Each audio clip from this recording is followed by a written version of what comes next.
രാധാകൃഷ്ണൻ കർക്കിടകമാണ്. നമുക്ക് രാമായണത്തിലേക്ക് ഒന്ന് ഊളിയിടാം. നമ്മൾ കേരളത്തിൽ പരിചയം വാൽമീകി രാമായണം അല്ല, എഴുത്തച്ഛൻ്റെ രാമായണമാണ്. വാൽമീകി രാമായണം എന്ന് പറഞ്ഞു കഴിഞ്ഞാൽ ഭയങ്കരമായ ജനാധിപത്യ തത്വങ്ങൾ നിറഞ്ഞതാണ്. അങ്ങോട്ടും ഇങ്ങോട്ടും വിമർശനങ്ങൾ ധാരാളം അതിൻ്റെ അകത്തുണ്ട്.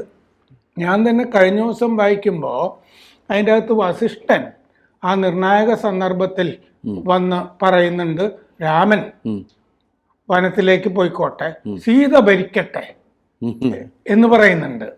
എന്ന് പറഞ്ഞാൽ സീതയ്ക്ക് ഭരിക്കാനുള്ള അത്രയും പ്രാപ്തിയും വിദ്യാഭ്യാസവും പരിശീലനവും ഒക്കെ കിട്ടിയിട്ടുണ്ട്. പക്ഷെ സീത പറയുക എന്താന്ന് വെച്ച് കഴിഞ്ഞാൽ, വിവാഹത്തിന് മുമ്പ് തന്നെ എന്നോട് ജ്യോത്സ്യന്മാർ പറഞ്ഞിട്ടുള്ളതാണ് ഇങ്ങനൊരു സംഭവം ഉണ്ടാവും, അപ്പൊ അനുഗമിക്കേണ്ടതാണ്. അപ്പൊ സീതയും ഭർത്തൃ ശുശ്രൂഷയില് അല്ല, അതോടൊപ്പം ഈ സീതയുടെ കൈ പിടിച്ച് കൊടുക്കുന്ന സമയത്ത്, പാണിഗ്രഹണം നടക്കുന്ന സമയത്ത് 3 കാര്യങ്ങളാണ് ജനകൻ പറയുന്നത്. അതിൽ 3ാമത്തെ കാര്യം എന്താണെന്ന് വെച്ച് കഴിഞ്ഞാൽ, നിഴൽ പോലെ നിന്നെ അനുഗമിക്കും എന്നാണ്. അതെ, അല്ല ഞാൻ പറഞ്ഞു വന്നത് എന്താ, എന്നിട്ട് അത് മാത്രമല്ല, സീത അത് പറഞ്ഞിട്ടാണ് രാമനെ വീഴ്ത്തുന്നത്. രാമന് ഉപദേശ ശല്യമുള്ള കാരണം സീതയെ ഉപദേശിക്കാൻ പറഞ്ഞ് ഭർത്താവിനോട് എങ്ങനെ പെരുമാറണമെന്ന് എൻ്റെ അച്ഛനും അമ്മയും ഒക്കെ എനിക്ക് ഉപദേശം തന്നിട്ടുണ്ടെന്ന് പറഞ്ഞ്. ഞാൻ പറയുന്നത്, രാമായണം നമ്മുടെ ആദികാവ്യം. ആ കാലത്തും ഒരു രാജ്യം സ്ത്രീക്ക് ഭരിക്കാം എന്ന് പറയുന്ന അത്രയും വിശാലമായ കാഴ്ചപ്പാട് നിലനിന്നിരുന്ന ഒരു പൈതൃകമാണ് നമ്മുടെ. അല്ല, ജനാധിപത്യത്തിന്റെ ഒരു സംസ്കാരം.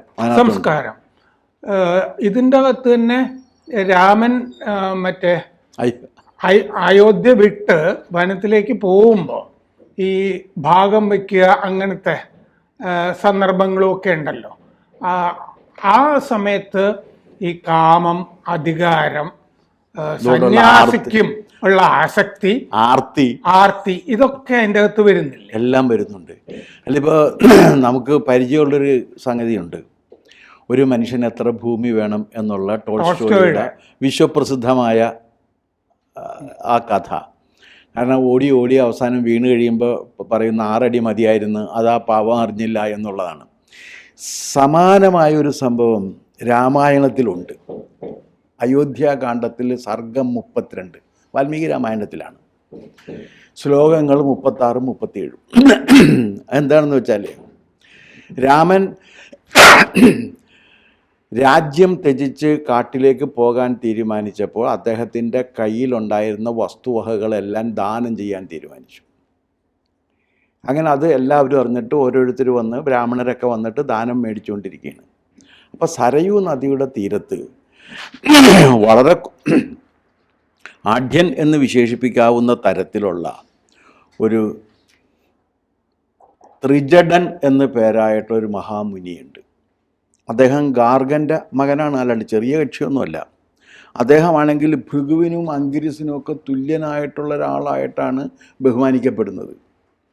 അപ്പോൾ ഇദ്ദേഹം അതിദരിദ്രനായിട്ട് ജീവിച്ചുകൊണ്ടിരിക്കുകയാണ്. ഭാര്യയുണ്ട്, മക്കളുമുണ്ട്. അപ്പോൾ ഭാര്യ പറഞ്ഞു, നിങ്ങളിതേ ഇവിടെ കൊടുക്കുന്നുണ്ട്, നമ്മൾ ആ സിനിമയിൽ കാണുന്ന രീതിയിൽ അവിടെ പോയാൽ 100 രൂപ കിട്ടും. അതെ, ആ 100 രൂപ കിട്ടും എന്ന് പറഞ്ഞ രീതിയിൽ ഇയാളെ ഇങ്ങനെ പറഞ്ഞുവിടുകയാണ്. അപ്പം ഇദ്ദേഹം ഇവിടെ എത്തി. ഇദ്ദേഹം എത്തിക്കഴിഞ്ഞിട്ട് സംഭവിച്ചത് എന്താണെന്ന് വെച്ച് കഴിഞ്ഞാൽ, ഇദ്ദേഹം അവിടെ വന്നു കഴിഞ്ഞപ്പോഴേക്കും രാമൻ, ഇദ്ദേഹം കുചേല വേഷത്തിലാണ് ചെല്ലുന്നത്. അപ്പോൾ രാമൻ പറഞ്ഞു, നിങ്ങളുടെ കയ്യിലുള്ള ഒരു ദണ്ടുണ്ട് പിടിച്ചിരിക്കണം, ഇയാൾ വടി കുത്തിപ്പിടിച്ചാൽ ചെല്ലുന്നത്, ആ ദണ്ട് നിങ്ങൾ എറിയുക. അത് എത്ര ദൂരം ചെല്ലുന്നുവോ ആ പ്രദേശത്ത് മുഴുവനുള്ള പശുക്കളെ മുഴുവൻ നിങ്ങൾക്ക് നൽകും. ഇതാണ് ഈ സന്യാസി ദരിദ്രനും ഈ കുചേലനെ പോലെ മെലിഞ്ഞിരിക്കുന്നതുകൊണ്ട് ഈ ദണ്ട് എറിഞ്ഞാൽ തന്നെ 1 സെന്റ് വരുള്ളൂ എന്ന് രാമൻ കരുതിയിട്ടുണ്ടാവും. കേക്ക്. പക്ഷേ ഇദ്ദേഹം എന്ത് ചെയ്യുന്നു വെച്ചാൽ, ഈ മനുഷ്യൻ്റെ ഈ ആർത്തി എങ്ങനെ വർക്ക് ചെയ്യും എന്നുള്ളതാണ്. സന്യാസി ആയിട്ടും അഗസ്ത്യനും ഈ മറ്റേ അങ്കിരസിനും ഭൃഗുവിനും ഒക്കെ തുല്യനായിട്ട് ആദരിക്കപ്പെടുന്ന ഒരു ഋഷിയിൽ പോലും ഈ ആസക്തി എങ്ങനെ വർക്ക് ചെയ്യുന്നു എന്നുള്ളതാണ് അത് കാണുന്നത്. അപ്പോൾ ഇദ്ദേഹം എന്ത് ചെയ്യുന്നു വെച്ചാൽ, ഈ ജാവലിൻ എറിയില്ലേ, ആ ജാവലിൻ എറിയുന്ന രീതിയിൽ ഇതിൽ ഇദ്ദേഹം നിന്നിട്ട് ഈ ദണ്ട് എറിയാണ്. ആ ദണ്ട് ചെന്ന് വീണത് സരയൂ നദിക്ക് അപ്പുറത്താണ്. അപ്പോൾ അതിൻ്റെ ഊക്കെത്ര ഉണ്ടായെന്ന് ആലോചിക്കണം. രാമൻ ചിരിച്ചുകൊണ്ട് അതുവരെയുള്ള മുഴുവൻ ഗോക്കളെയും ഇദ്ദേഹത്തിൻ്റെ ആശ്രമത്തിൽ എത്തിച്ചു കൊടുക്കാനായിട്ട് തീരുമാനിച്ചു. ഗോവിന്ദച്ചാമിക്കൊക്കെ ഉള്ളൊരു ശക്തി സന്യാസിക്കും കാണും. അപ്പോൾ ഇത്രയും അവിടെ എത്തിച്ചു കൊടുക്കാൻ വേണ്ടി പറയുന്നു. എത്തിച്ചു കൊടുക്കാൻ വേണ്ടി പറഞ്ഞു കഴിഞ്ഞിട്ട് രാമൻ പറയും, ഞാനിതൊരു നർമ്മത്തിന് വേണ്ടി ചെയ്തതാണ്, വേറെ ഒന്നും കരുതരുത് എന്ന് പറയുന്നുണ്ട്. പക്ഷെ അത് പറയുമ്പോൾ നമ്മൾ അതിനകത്തൊരു കോൺട്രാസ്റ്റ് എന്താണെന്നറിയാമോ? ഒരു മഹാചക്രവർത്തി പദം ഒരു സെക്കൻഡിൻ്റെ വ്യത്യാസമില്ലാതെ ത്യജിച്ചുകൊണ്ട് ആരും ആവശ്യപ്പെട്ടിട്ടില്ല. കൈകേയി പോലും രാമനോട് കൈകേയി ആവശ്യപ്പെട്ടിട്ടില്ല. ഇത് ഇങ്ങനെ രണ്ട് കാര്യങ്ങൾ ഞാൻ നിൻ്റെ അച്ഛനോട് ആവശ്യപ്പെട്ടിട്ടുണ്ട്, അച്ഛൻ അത് തരാൻ കഴിയാതെ വിഷമിച്ചിരിക്കുന്നു എന്നാണ് പറയണം. അച്ഛൻ്റെ കാര്യം സംരക്ഷിക്കേണ്ട ബാധ്യത നിനക്കുള്ളതാണ്, അത് നീ ചെയ്യണമെന്നാണ് പറയുന്നത്. അല്ലാണ്ട് കൈകേയി രാമനോട് ആജ്ഞാപിച്ചിട്ടില്ല. അപ്പോൾ ഇതിങ്ങനെ നിൽക്കുന്ന സന്ദർഭത്തിൽ ഇതെല്ലാം ത്യജിച്ചു പോകാൻ നിൽക്കുന്ന ഒരുത്തൻ, രാജ്യം ത്യജിച്ച് സർവഭോഗങ്ങളെയും ത്യജിച്ച് കാട്ടിൽ പോവുക എന്ന് പറഞ്ഞു കഴിഞ്ഞാൽ അവിടെ ജീവിതം ഒട്ടും സുഖകരമല്ല, മരണത്തിന് തുല്യമാണ് ദണ്ഡകാരണ്യത്തിലേക്ക് ഒരുവനെ പറഞ്ഞു വിടുന്നത്. അത് ഇതിനകത്ത് കൈകേയി ഒരു ഉദാഹരണം എടുത്ത് പറയുന്നുണ്ട്. കൈകേയി പറയുന്നുണ്ട്, നിൻ്റെ തന്നെ കുടുംബത്തിലെ എന്നുവെച്ചാൽ സഗരൻ എന്ന് പറയുന്ന ഒരു രാജാവുണ്ടായിരുന്നു. സഗരൻ്റെ പുത്രൻ അസമഞ്ജൻ നേരത്തെ കാട്ടി പോയിട്ടുണ്ട്, പ്രവാസിയായിരുന്ന കഥ. അസമഞ്ജൻ എന്തായിരുന്നറിയാമോ കാരണം? അസമഞ്ജൻ്റെ പ്രധാനപ്പെട്ട വിനോദം ഈ രാജ്യത്തിലുള്ള കുട്ടികളെ സരയൂ നദിയിൽ എറിയും. എന്നിട്ട് അവർ മുങ്ങി മരിക്കുന്നത് നോക്കി നിന്ന് ആനന്ദിക്കുന്ന ആനന്ദവർദ്ധനായിരുന്നു ആര്? അസമഞ്ജൻ. അപ്പൊ രാജാവിനോട് നാട്ടുകാർ പറയും, ഒന്നുകിൽ തനിക്ക് പോകാം അല്ലെങ്കിൽ മകനെ പുറത്താക്കണം എന്ന് പറയും. അപ്പൊ എന്ത് ചെയ്യുന്നു വെച്ച് കഴിഞ്ഞാല് ഓർക്കേണ്ട കാര്യം, രാജഭരണം നടക്കുന്ന സമയത്ത് രാജാവിൻ്റെ മകൻ ചേട്ടയാണ് എന്ന് നാട്ടുകാർ വന്ന് പറഞ്ഞപ്പോൾ രാജാവ് മകനെ ദണ്ഡകാരണ്യത്തിലേക്ക് വിടുകയാണ്. എന്ന് വെച്ചാൽ as good as death sentence ആണത്, വധശിക്ഷക്ക് തുല്യമാണ്. ആ വധശിക്ഷക്ക് തുല്യമായ അകാരണമായിട്ട്, എന്നിട്ട് അതുകൊണ്ട് കാട്ടിൽ പോയ പാരമ്പര്യം, മക്കളെ കാട്ടിലയച്ച പാരമ്പര്യം നിൻ്റെ ഇതിനുണ്ട് എന്ന് ഒന്ന് പറയുമ്പോൾ സുമന്ത്രൻ പറയും ഇത് രണ്ടും ശരിയായിട്ടുള്ള താരതമ്യമല്ല. മറ്റവൻ ക്രിമിനലായിരുന്നു. ആ ക്രിമിനലിന് രാജ്യം ഭരിക്കുന്ന ഒരു രാജാവ് ഇത് ചെയ്യണം. ആ സമയത്താണ് ഈ കൈകേയിയുടെ അമ്മയുടെ കാര്യം അറിയാലോ അല്ലേ? കൈകേയിയുടെ അമ്മയ്ക്ക് ഈ ആ രാജാവിനെ, കൈകേയിയുടെ അച്ഛനായ രാജാവിനെ ഒരു സിദ്ധിയുണ്ട്. എന്ന് വെച്ചാൽ പ്രാണികളുടെ ഭാഷ മനസ്സിലാകും അവരോട് പറയുന്നത്. അപ്പോൾ ഇവർ രണ്ടുപേരും കൂടി ഇരിക്കുന്ന സമയത്ത് രണ്ട് ഉറുമ്പുകൾ തമ്മിൽ സംസാരിച്ചത് കൂട്ടി കേട്ടിട്ട് പുള്ളി പൊട്ടിച്ചിരിച്ച്. പക്ഷെ അപ്പോൾ ഈ പ്രാണി ഭാഷ കൊടുത്ത സമയത്ത് ഒരു കാര്യമുണ്ട്, കേട്ട് കഴിഞ്ഞാൽ അത് ആരോടും പറയരുത്. ഇതാണ് അതിൻ്റെ വ്യവസ്ഥ.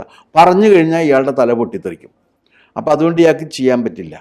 അപ്പോൾ പുള്ളി ചിരിച്ചു കഴിഞ്ഞപ്പോഴേക്ക് ഈ കൈകേയിയുടെ അമ്മ ചോദിച്ചു, എന്തുകൊണ്ടാണിത് എന്ന് ചോദിച്ചു. അപ്പോൾ പിന്നെ അല്ലാതെ പറയാൻ പറ്റില്ല, ഞാൻ വെറുതെ അങ്ങനെ ഇരുന്ന് ഓരോന്ന് ആലോചിച്ച് എന്താ ആലോചിച്ചതെന്ന് അറിയണമെന്ന് പണ്ട് ഒരു നിർബന്ധിച്ച് കഴിഞ്ഞപ്പോഴേക്ക് ഇയാൾക്കത് പറയാൻ പറ്റില്ല. അപ്പോൾ പറഞ്ഞു, ഇങ്ങനെ ഇത് പറയാൻ പറ്റില്ല, എനിക്കത് അറിയാവുന്നൊരു കാര്യമാണ്, നിങ്ങളുടെ തല പൊട്ടിത്തെറിച്ചാൽ എനിക്കത് അറിയണമെന്ന് പറഞ്ഞപ്പോൾ രാജാവ് എന്ത് ചെയ്യുമെന്ന് വെച്ചാൽ അവരെ പിടിച്ച് ജയിലിലിട്ട്. അവരുടെ മകളാണ് ആര്? കൈകേയി. ആ പാരമ്പര്യം നീ കാത്തു സൂക്ഷിക്കുന്നു എന്ന് സുമന്ത്രൻ ഒരു കുത്തും കൊടുത്തു ആ സമയത്ത്. എന്തൊരു രസകരമായിട്ടാണ് പോകുന്നതെന്ന് നോക്കണേ. അവൻ്റെ ആ കാലത്തുണ്ടായിരുന്ന ഒരു പോളിറ്റി ഉണ്ടല്ലോ രാഷ്ട്രവ്യവഹാരത്തിൻ്റെ, ആ പോളിറ്റിയുടെ സ്വഭാവം നമുക്കിതിലെല്ലാം കിട്ടുന്നുണ്ട്. രാജാവാണ്, എൻ്റെ മക്കൾ എന്തും ചെയ്യട്ടെ എന്നുള്ളതല്ല, ഇന്ന് പോലും അത് പ്രസക്തിയുണ്ട്. അതായത് ഈ സഗര രാജാവ് അസമഞ്ജൻ്റെ കാര്യത്തിലെടുത്ത രീതിയിലുള്ളൊരു തീരുമാനമെടുക്കാൻ ഇന്ന് നമ്മുടെ കോടതികൾക്ക് പോലും പലപ്പോഴും കഴിയുന്നില്ല. രാഷ്ട്രീയത്തിൽ അധികാര സ്ഥാനങ്ങളിൽ ഇരിക്കുന്നവർക്കെതിരെയുള്ള ഒരു കേസ് വന്നിട്ടുണ്ടെങ്കിൽ അതിലൊരു തീരുമാനമെടുക്കാനൊക്കെ കോടതികൾ എത്ര സമയമാണ് എടുക്കുന്നതെന്ന് ആലോചിച്ച് നോക്കണം. എത്ര സമയമാണ് എടുക്കുന്നത്? ആ സമയത്താണ് സ്വന്തം മകൻ രാജ്യത്തിന് നീതിക്കെതിരായിട്ട് അനീതി പ്രവർത്തിക്കുന്നു എന്നറിഞ്ഞപ്പോൾ അവന് വനവാസത്തിന് ദണ്ഡകാരണ്യത്തിലേക്ക് ശിക്ഷിച്ചകറ്റിയ ഒരു രാജാവിൻ്റെ കഥയും കൂടി ഇതിനകത്ത് വരുന്നുണ്ട്. അപ്പം ജനങ്ങളുടെ ഹിതത്തിന് വേണ്ടി നിലകൊണ്ടിരുന്ന ഒരു പാരമ്പര്യം അതിൽ ഒത്തുചേർന്ന് വരുന്നു എന്നുള്ളതാണ്. അപ്പോൾ ഇതിങ്ങനെ വന്നിട്ട് സുമന്ത്രൻ പറഞ്ഞു, നിൻ്റെ രാജ്യത്ത് നീ ചെയ്യുന്നത് തെറ്റാണ്. കാരണം രാജ്യത്തിൻ്റെ ദായക്രമം അനുസരിച്ചിട്ട് രാമനെ രാജാവാകാൻ പറ്റുള്ളൂ. അത് നമ്മുടെ ലോകത്ത് നിലനിൽക്കുന്ന ഋതമാണ്, ഓർഡറാണ്. ആ ഋതം തെറ്റിച്ചു കഴിഞ്ഞാൽ ഇതെല്ലാം തകർന്നു പോകും. അങ്ങനെ ലോ ആൻഡ് ഓർഡർ തകർന്നു പോകുന്ന ഒരു സംസ്ഥാനത്ത്, ഒരു രാജ്യത്ത് ബ്രാഹ്മണർ നിലനിൽക്കില്ല, ബ്രാഹ്മണർ ജീവിക്കില്ല. കാരണം അവർക്ക് ജീവിക്കണം എന്നുണ്ടെങ്കിൽ ലോ ആൻഡ് ഓർഡർ നിലനിൽക്കണം, അല്ലാണ്ട് തോന്നിയത് രീതിയിൽ പോകരുത്. ട്രാക്ടറിൽ പോകുന്ന DGP ഉണ്ടാകരുത്. അവർക്ക് നിലനിൽക്കണമെന്നുണ്ടെങ്കിൽ ക്രമസമാധാനം നിലനിന്നിരിക്കണം. ആ സമയത്ത് എന്ത് ചെയ്യുമെന്ന് വെച്ചാൽ, തളർന്ന് പാമ്പിനെ പോലെ, തലക്കടിയേറ്റ പാമ്പിനെ പോലെ തളർന്ന് കിടന്നിരുന്ന ദശരഥൻ തല പൊക്കിയിട്ട് പറഞ്ഞ്, ഒരു കാര്യം, നിനക്ക് രാജ്യമല്ലേ വേണ്ടത്, പക്ഷേ സൈന്യവും മറ്റേ ട്രഷറിയും ധാന്യശേഖരവും സൈന്യവും രാമനെ അനുഗമിക്കട്ടെ എന്ന് പറഞ്ഞു. രാജാവിന് ഇഷ്യൂ ചെയ്യാം, ഓർഡർ ഇഷ്യൂ ചെയ്യാൻ. അപ്പോഴും രാജാവാണില്ല. അപ്പോൾ പറഞ്ഞ ആ വേല കയ്യിലിരിക്കട്ടെ, രാജ്യം കൊടുക്കുക എന്ന് പറഞ്ഞു കഴിഞ്ഞാൽ ആ രാജ്യത്തിൽ സൈന്യവും ഉണ്ട്, അതിൻ്റെ ട്രഷറിയും ഉണ്ട്. സൈന്യവും ട്രഷറിയും ഇല്ലാത്ത രാജ്യം എൻ്റെ മകൻ ഭരതനെ അസ്വീകാര്യമായിരിക്കും എന്ന് പറഞ്ഞു. ഇതിൽ നിന്ന് നമുക്ക് കാണാൻ കഴിയുന്നൊരു കാര്യം എന്താണെന്ന് വെച്ചാൽ, ഋഷിയാണ് എങ്കിലും ശരിയാണ്, അധികാരത്തോടും സമ്പത്തിനോടുമുള്ള ആസക്തി വിട്ടുപോകുന്നില്ല എന്നുള്ളതാണ്. ഈ ആസക്തിയാണ് രാമായണത്തിൻ്റെ കേന്ദ്രപ്രമേയമായിട്ട്. ഒരു വില്ലൻ രാമായണത്തിലുണ്ടെങ്കിൽ അതാരാണെന്ന് ചോദിച്ചു കഴിഞ്ഞാൽ, എല്ലാ മനുഷ്യരിലും, മനുഷ്യരുടെ ജീവിതത്തിലും ആഴ്ന്നു കിടക്കുന്ന ആസക്തിയാണ് അതിൻ്റെ കാരണം എന്നുള്ളതാണ്. ആസക്തിയാണ് അവിടെ വില്ലനായിട്ട് വരുന്നത്. ഈ രാജ്യത്തോടുള്ള ആസക്തിയാണ് കൈകേയിയെ ഒരു പ്രതിനായിക കൊണ്ട് വെച്ചത്. ഈ ആസക്തിയാണ്. എനിക്കൊരു സംശയം, അതായത് ഈ ത്രിജടൻ, മറ്റേ ദരിദ്രവാസിയായ സന്യാസി ഈ രാമനോട് ഇത് ചോദിക്കുന്നുണ്ടല്ലോ. ദശരഥനാണ് ശരിക്കും രാജാവ്, രാമനാണെങ്കിൽ കാട്ടിലേക്ക് പോകാൻ തയ്യാറായ കാല് നീട്ടിവെച്ചിരിക്കുന്ന ഒരാള്. ആ സമയത്ത് രാമന് ഇത് കൊടുക്കാനുള്ള അധികാരം ഉണ്ടോ? അല്ല, രാമൻ്റെ പേഴ്സണൽ പ്രോപ്പർട്ടിയാണ് കൊടുക്കുന്നത്. രാമൻ്റെ പേഴ്സണൽ പ്രോപ്പർട്ടിയാണ്. അത് മാത്രമല്ല, ഇവർക്ക് ഇപ്പോൾ കൗസല്യക്ക് അതിനകത്ത് പറയുന്നുണ്ട്, രാമൻ പോയി കഴിഞ്ഞാൽ Kausalya will be treated as A slave എന്ന് പറയുന്ന സമയത്ത് പറയുന്നുണ്ട്, അല്ല അങ്ങനെ കുഴപ്പമൊന്നുമില്ല.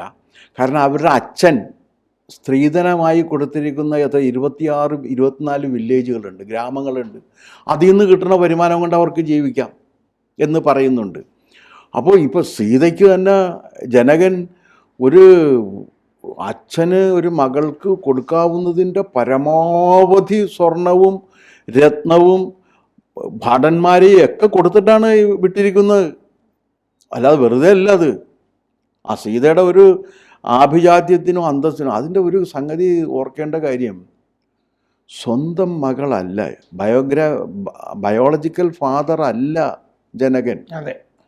പക്ഷേ ആ മകൾക്ക് ജനകൻ കൊടുക്കുന്ന അസാമാന്യമായ വാത്സല്യം, ഇത് നമ്മൾ കാണുന്നത് ഉത്തരരാമായണത്തിലെ ഉത്തരകാണ്ഡത്തിൽ വരുന്ന സമയത്ത് മരിക്കുന്നതിന് മുൻപ് സീത ഓർക്കുന്നതും, സീത ഏറ്റവും കൂടുതൽ ആർദ്രമായ ഭാഷയിൽ ഓർക്കുന്നത് ഈ ജനകനെ കുറിച്ചാണ്. അതെന്താന്ന് വെച്ചാൽ ജനകൻ മഹാഋഷിയാണ്, പോലൊരു ഊള ഋഷിയല്ല, രാജർഷിയാണ്.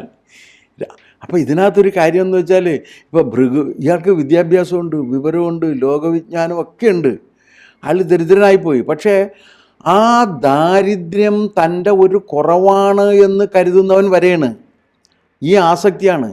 തൻ്റെ മകന് ഈ എല്ലാ ക്രമങ്ങളും തെറ്റിച്ചുകൊണ്ട് തൻ്റെ മകന് ഈ രാജ്യം കിട്ടുകയും മകനിലൂടെ ആ രാജ്യത്തിൻ്റെ അധികാരത്തിലേക്ക് താൻ എത്തുകയും വേണം എന്നുള്ള അടങ്ങാത്ത ആസക്തിയാണ് കൈകേയിയെ കൊണ്ട് ഇതെല്ലാം ചെയ്യിക്കുന്നത്. അപ്പോൾ രാമായണത്തിലെ ഒരു വില്ലൻ എന്ന് പറയാവുന്നത് എല്ലാ മനുഷ്യരിലും കുമാരനാശാൻ്റെ 2 വരിയില്ലേ, ജന്തുവിന് തുടരുന്നു വാസനാബന്ധം എന്ന് പറയുന്ന ആ വാസനാരൂപത്തിൽ മനുഷ്യൻ്റെ മനസ്സിൽ രൂഢമൂലമായിരിക്കുന്ന ആസക്തിയാണ് ഇതിലെ വില്ലൻ. അത് എല്ലാവരിലും പരന്നു കിടക്കുന്നത് കൊണ്ട് ഒരു വില്ലനെ നമുക്ക് കാണാൻ പറ്റില്ല. പക്ഷേ എവിടെയൊക്കെ വരും, ഇദ്ദേഹവും ഇത് തന്നെയാണ്. ആരെ? ഈ ആസക്തിയുടെ കാര്യത്തിൽ നമ്മുടെ ബഹുമാനായ ദശരഥനും ഒട്ടും മോശമല്ല, അല്ല, ഒട്ടും മോശമല്ല. പക്ഷെ ഇതിൽ നോക്കേണ്ട കാര്യം എന്താണെന്ന് വെച്ചാൽ, രാമായണത്തിൻ്റെ ഒരു നിയമ സംവിധാനമുണ്ട്.